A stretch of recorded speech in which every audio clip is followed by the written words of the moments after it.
2024 жылдын жыйынтыгы боюнча 53 мамлекеттик органдын жетекчиси тартипке тартылды. Тартип жоопкерчилигине тартылды. Мамлекеттик жана жергиликтүү өз алдынча башкаруу органдарынын чечимдерине ылайык 149 кызматкерге тартиптик чаралар көрүлдү. Бул көрүнүш кескин азайбагындан улам айып пулдарды, сыйак алууга чектөөлөрдү киргизүү механизмдери каралууда. 2024 жылы президенттин администрациясы тарабынан аткарууга жөнөтүлгөн иш кагаздардын саны 37.608, ченемдик укуктук актылардын жана чечимдердин 2018 жана жетекчиликтин тапшырмалары 33.782 түздү. Аткаруучулук тартиптин динамикасына экранга көрсөңүздөр болот.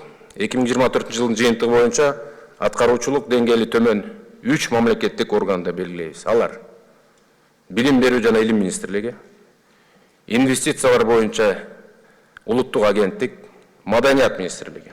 Ошондой эле президенттин Ош облусундагы ыйгарым укуктуу өкүлүнүн аппараты, Ош шаарынын мэриясы, президенттин Нарын облусундагы ыйгарым укуктуу өкүлүнүн аппараты. Жакшыларында белгилеп кетсем, өз ишин натыйжалуу уюштуруп, документтерди өз мөөнөттөрүндө жана сапаттуу аткарууга жетишкен органдар: Транспорт министрлигинде, өзгөчө кырдаалдар министрлигинде, мамлекеттик бүлүктү башкаруу агенттигинде. 2024 жылга мамлекеттик органдар тарабынан бекитилген иш-чаралар планынын аткарылышы боюнча дагы токтоло кетсем, былтыркы жылдын 1-чи коллегиясында мамлекеттик органдардын иш пландарын түзүүдө келтирилген кемчиликтер белгиленген. Муну жоюу үчүн контролдоо башкармалыгы демилгелеп, экономика министрлиги менен биргеликте пландарды түзүүнүн методикасы кабыл алынган. 2024 жылдын аягында пландардын аткарылышы боюнча 15 мамлекеттик органда кайрадан текшерүүлөр уюштурулган. Жыйынтыгында биз күткөндөй болгон жок. Орусча айтканда, хотели как лучше, а получилось как всегда. Айтсак, 8 мамлекеттик органдын иш-чаралар планы бекитилген, методиканын талаптарына шайкеш келтирилген эмес. 9 мамлекеттик органдын иш-чаралар пландары министрлер кабинетинин 2024 жылга карата иш-аракеттер планында белгиленген приоритеттүү тапшырмалар менен толукталган эмес. 9 мамлекеттик органдын иш-чара пландарындагы аткаруучу мөөнөтү бузулган. Методиканын талаптары боюнча төмөнкүдөй кемчиликтер аныкталды. Мамлекеттик органдын жылдык планы негизги саясат түзүү милдеттери менен камтылбай, кызматкерлердин, бөлүмдөрдүн күнүмдүк иштери менен бекитилген. Тапшырмалардын аткаруу мөөнөттөрү ачык көрсөтүлбөй, көзөмөлсүз калтырылган, башкача айтканда, эт менен челдин ортосунда жүрө берүүгө жол берген. Буга чейин аткарылган иш-чаралар планга формалдуу түрдө кайрадан киргизилип, иш-чаралардын саны жасалма көбөйтүү аракеттери көрүлгөн. Айтсак, Маданият министрлиги 2022 жылы аткарылган 2 маселени 2024 жылдын планына кайра киргизип бекитип алган. Эмгек социалдык камсыздоо жана миграция министрлиги аткарылбаган айрым иштер боюнча туура эмес маалымат тапшырып, жалпы көрсөткүчтү жасалма түрдө жогорулатууга аракет көрүшкөн. Биз кимди алдап жатабыз, урматтуу кесиптештер? Мындай жасалмалуулуктар ак ниет кызмат, ар намыска шек келтирет. Мындан сырткары, бул министрлик өз иш планын талаптарга ылайык келтирбей, текшерүү учурунда тууралуу аракетин көрүп, бирок тиешелүү буйрук менен бекитүүгө жетишпей калган. Саламаттык сактоо министрлигинин иш-чаралар планынын басымдуу бөлүгү күнүмдүк функционалдык милдеттерди натыйжалуулугу өтө төмөн болгон. Санарип министрлиги өзүнүн иш пландарын министрлер кабинетинин 24 жылга карата иш аракеттер планына чейин жарым жыл мурун бекитип алган. Жыйынтыгында министрлер кабинетинин пландагы бир топ тапшырмалар кирбей калган. Министрликтин планында 20 гана тапшырма кирсе, анын да болгон 12-си гана аткарылган. Ал эми министрлер кабинетинин планында бул мекемеге тиешелүү болгон 48 тапшырманын 18-и гана аткарылган. Бул көрүнүштөр мамлекеттик органдардын иши менен стратегиялык максаттардын шайкеш келбегендигин тастыктайт. Урматтуу Адылбек Алиевич, аталган көйгөйлөрдү чечүү үчүн биз автоматташтырылган план санариптик системасын ишке киргизүүнү колго алдык. урматтуу кесиптештер, баарыңыздарды пландарыңызды методикага ылайык келтирүүгө чакырабын. Өлкөбүздүн өнүгүүгө баратканда урматтуу президентибиздин демин, темпин артка тартпай өз ишиңерди аткаруучулук тартипти катуу талап кылыңыздар. Урматтуу Адылбек Элешевич, жарандардын кайрылуулары жаатында маалымат. 2024 жылы мурдагы жылга салыштырмалуу жарандардын кайрылуулары 6%-га азайган. Айрыкча турак жай жана социалдык маселелер боюнча кайрылуулар кескин кыскарды. Бирок бизде башкача тенденция башталды. Жергиликтүү бийлик органдарына болгон даттануулар көбөйдү. Бул эмнеден кабар берерин түшүнүп жатсаңыздар керек. Жакынкы келечекте жарандардын кайрылууларына көңүл кош мамиле жасаган аткаминерлерге айыппул салуу демилгеси көтөрүлдү. Калкка кызмат көрсөтүү жаатында мамлекеттик органдарга QR код аркылуу баа берүүчү жаңы ыкма киргизилип, пилоттук долбоор 5 мамлекеттик органда башталды. Жакын арада бул система бардык мамлекеттик органдарга ишке киргизебиз. Чет элдик иш сапарлар боюнча. Урматтуу Адылбек Элешевич, урматтуу жыйындын катышуучулары, жогорку кызматтагы мамлекеттик кызматкерлердин чет элдик иш сапарлары өлкөнүн тышкы саясий стратегиясынын маанилүү элементи болуп саналат. Жана саясий, экономикалык, маданий байланыштарды чыңдоодо эбегейсиз чоң ролун ойнойт. Жана чет элдик инвесторлор менен түз байланышты камсыздап, инвестицияларды тартууга өбөлгө түзөт. Чет элдик иш сапарлардын негизги өлкөбүзгө инвестицияларды тартуу бул приоритеттүү багыттардын бири. Жогорудагы маселелерди эске алуу менен президенттин администрациясы мамлекеттик кызматкерлердин чет өлкөгө болгон иш сапарларын кеңири талдоо баштады.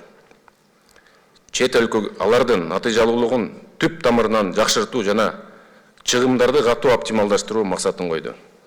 Айтсак, 2024 жылдын май айынан тартып бардык чет элдик иш сапарларды контролдоо башкармалыгы менен милдеттүү түрдө макулдашуу процедурасын киргиздик. Эл аралык сапарларды стратегиялык максаттарга багыттоону күчөттүк.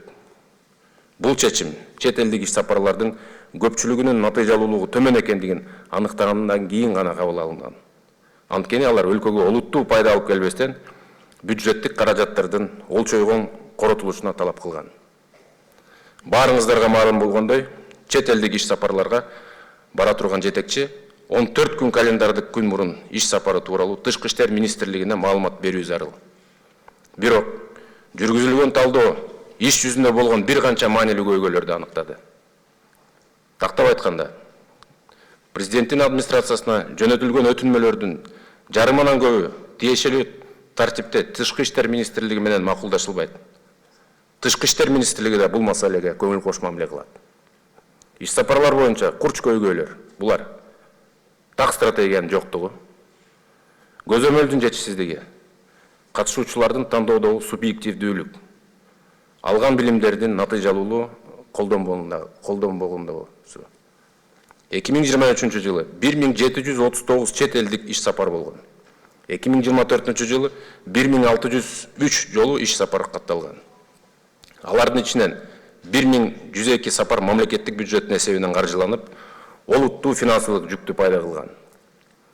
Бул көрүнүш мамлекеттик кызматкерлердин бир айда орточо 140 чет элдик иш сапарга чыгарын далилдеп турат. 2024 жылы жетекчилер, орун басарлар 591 жолу иш сапарга чыккансыздар. Алардын 243 бюджеттик каражаттардын эсебинен каржыланган. Бир күндүк орточо чыгымы 22 000 сомду түзгөн. Контролдоо башкармалыгы менен макулдашуу процедурасы киргизилгенден тартып, тагыраагы майдан декабрга чейин 439 чет элдик иш сапарга өтүнмө берилген. Алардын ичинен 128 иш сапар максатсыз деп табылып четке кагылган. Чет элдик иш сапарлардын 59%-ы кабыл алуучу тараптын эсебинен каржыланганы менен бул сапарлар көптөгөн эмгек жана убакыт ресурстарын талап кылып, мамлекеттик органдардын ички милдеттерин аткарууда кечиктирүүлөрдү жаратууда. Макулдашуу процедурасы төмөндөгү себептердин негизинде артка кайтарылууда. Тышкы иштер министрлиги менен макулдашылган эмес. Пайдасы жок иш сапарлар. Кызматкерлердин кызматтык милдеттери менен иш сапардын максатынын байланышы жок. Программасы же планы мамлекеттик расмий тилге которулган эмес. Мисалы, темасы, иш-чаралар максаты жана мекемелердин функцияларына дал келбегендиктен төмөнкү чет элдик иш сапарларга уруксат берилген эмес. Жаратылыш министринин орун басары Райымкулова Астанадагы аялдардын эл аралык конгрессине катышуу министрликтин милдеттери менен байланыштуу эместигинен улам четке кагылган. Климаттык каржылоо борборунун директорунун орун басары Усинкановго иш чаранын программасы борбордун милдеттерине дал келбегендигине байланыштуу баш тартылган.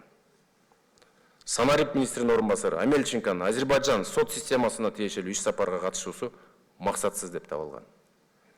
Мамлекеттик кызмат агенттигинин директорунун орун басары Саргазаковдун Кытай Эл Республикасынын коммерция министрлигинин жакырчылыкты кыскартуу жана туруктуу өнүгүү боюнча семинарына катышуусу четке кагылган.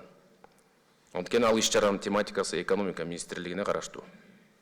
Айыл чарба министринин орун басары суу ресурстары кызматынын директору Сокеев мыйзамдын талаптарына каршы чет элдик иш сапарга тиешелүү уруксатсыз бир нече жолу барып келген. Деги эле айрым учурларда аткаминерлер Кыргыз Республикасы тарабынан таанылбаган өлкөлөргө иш сапарларга суранышып, бул аракеттер мамлекетибиздин эл аралык кадыр баркына доо келтирүүсүн эске алышпайт. Бул маселе боюнча Муратбек Абакирович да жакшы билет. Жетекчи болгондон кийин мындай саясий каталарга жол бербешибиз керек. Урматтуу жетекчилер, чет элдик иш сапарларга өтүнүчүлөрдөн мурун алардын мамлекеттик кызыкчылыктарына шайкештигин жана эл аралык кызматташтыкка тийгизе турган таасирин дыкат изилдеп, президенттин администрациясына жөнөтөрдөн мурда Тышкы иштер министрлигин менен сөзсүз макулдашууңуздарды талап кылабыз. Урматтуу жыйындын катышуучулары, эми чет элдик иш сапарлардын узактыгы жана жумуш процессинен чыгып калган эмгек сааттарынын анализин карап көрөлү. Кызматкерлердин жумуш процессинен чыгып калган деталдуу анализге ылайык юстиция, финансы, транспорт, саламаттыкты сактоо жана айыл чарба министрликтеринин кызматкерлери чет элдик иш сапарларда орточо 10 суткадан ашык болушкан. Бул өтө көп кооптуу маселе. Айтсак, финансы министрлигинен 88 кызматкер чет элдик иш сапарларда болуп, орточо эсеп менен ар бир кызматкер 113 саат, адам саат же болбосо 14 күн жумушта болбогондугу аныкталган. Ошентип, финансы министрлигинин кызматкерлери жалпы 1232 күн жумуш күнүн жоготушкан. Урматтуу Адылбек Алешевич, кээ бир иш сапарлардын мамлекет үчүн маанилүү болгон жыйынтыктарын белгилеп кетсем дейм. Кыргызстан менен Тажикстан чегара маселелери боюнча жүргүзүлгөн сүйлөшүүлөр делимитация жана демаркация процессинде олуттуу жылыштарга алып келип, эл аралык чыр чатактардын тобокелдиктерин азайтууга өбөлгө түздү. Кытай жана Россия менен түзүлгөн экономикалык келишимдер инвестицияларга жана жаңы технологияларга жеткиликтүү кеңейтип, Кыргызстанды Борбордук Азиядагы маанилүү экономикалык өнөктөш катары бекемдөө жардам берди. Ошол эле учурда көптөгөн чет элдик иш сапарлар күткөн жыйынтыктарды бербей, келишимдерди түзүлүшүнө же жетишилген макулдашылыктардын бекемделишине алып келген эмес. Урматтуу Адылбек Алешевич, чет элдик иш сапарларга байланыштуу терс кесепеттерге алып келген учурларда катталган. Билим берүү жана илим министри Кендирбаева 2024 жылда 10 эл аралык иш сапар жасаган. Алардын жалпы узактыгы 32 иш күндү түзүп, бул жумуш убактысынын 16,8%-ын камтыйт. Кээ бир иш сапарлардын узактыгы жана мүнөзү рационалдуу эмес. Мисалы, Австрияга болгон 8 күндүк иш сапар өтө эле узак. Билим берүү тармагынан санариптештирүү жана Кыргыз-Кытай университетин түзүү боюнча конкреттүү жыйынтыктар жок. Болочок үчүн билим берүү долбооруна $200 миллион тартуу маселеси дагы эле талкуу стадиясында турат. Министр Кендирбаева 2024 жылдын 18-24 майында 6 күндүк Улуу Британияга иш сапарга барган. Ал жерде сапар $400 миң өлчөмдөгү каражатты окуу китептерине тартуу жана министрликке кошумча каржылоо маселелерине багытталган.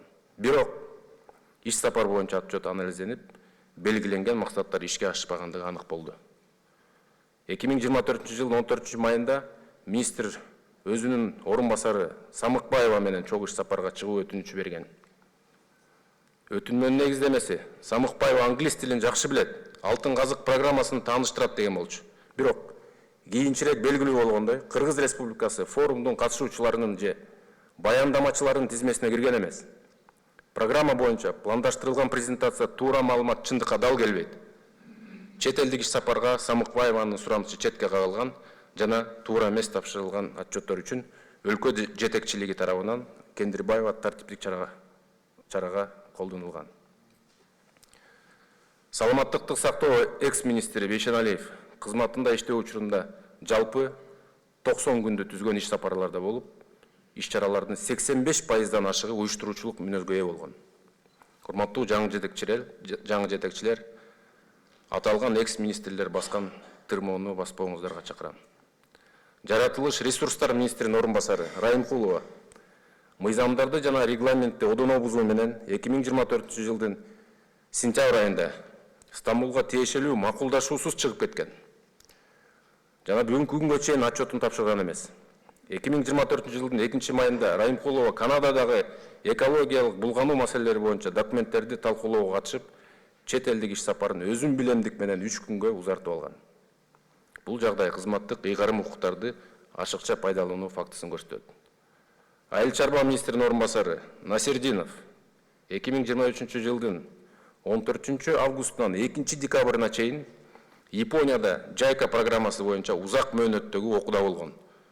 81 күн отчетун да тапшырган эмес. Ушунча убакыттын ичинде ушул зам министрге тиешелүү иштер эмне болду? Демек, бул кызматкер ордун тапшырып бериш керек болчу, же болбосо окуудан баш тартыш керек эле. Бул өнөрүн улантып, 24 жыл ичинде Насирдинов жалпысынан 21 күн иш сапарына тийиштүү уруксат албастан барып келген. Ушуга байланыштуу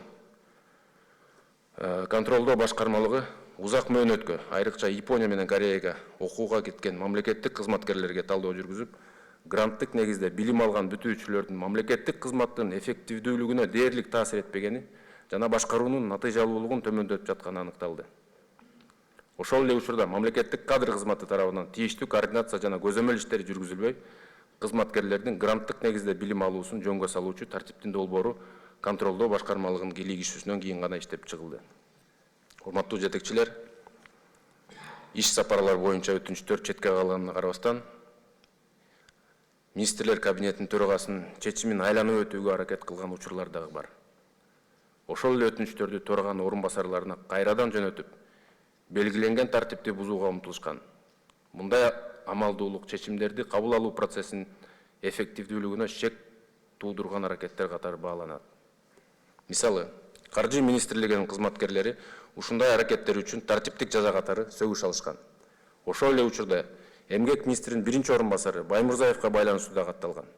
Тактап айтканда, эмгек министринин орун басары Дарманкул уулу иш сапар боюнча өтүнүчүнүн четке кагылышына карабастан маселени айланып өтүүгө аракет кылып, төраганын бир эмес 2 орун басарына кайрадан өтүнүч жазган.